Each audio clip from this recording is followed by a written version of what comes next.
what happens when you make a drastic physical change in your life, and you want to change things, but you have this challenge with maintaining that change. So in the example that I'm going to use is that oftentimes when women or men who are in relationships that don't feel serve them anymore, that are becoming increasingly painful or abusive, when they leave those relationships, what they find is that the experience afterwards, the next boyfriend, the next experience, is very similar.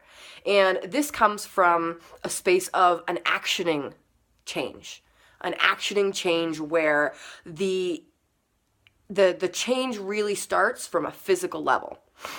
And the magic in sustaining those changes, in really making a leap from one partner to singledom to the next experience, and having that next experience be more fulfilling, more loving, more supportive, less abusive, those things happen when the inner work happens, when the inner experience begins to change, when the recognition of, yes, I chose that. Yes, I put myself in that situation.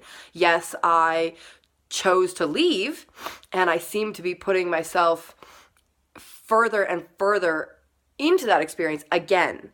Now, you can choose to physically not do it, but it's a lot easier when you start to do the underlying emotional support, when the sorrow of the grieving of the leaving of a relationship becomes the portal to open your heart to more and more self-love.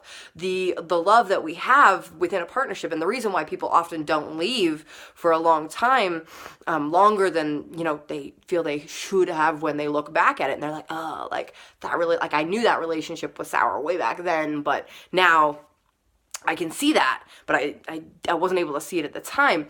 That retrospectiveness and that reason why we stay is often because that sense of love is not anchored in the personal experience. It's not anchored. We think that sense of love is coming from outside of us.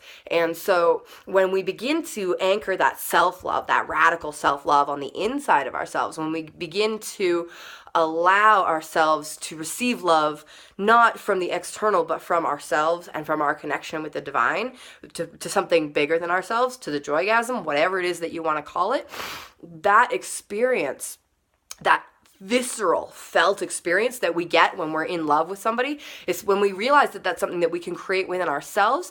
It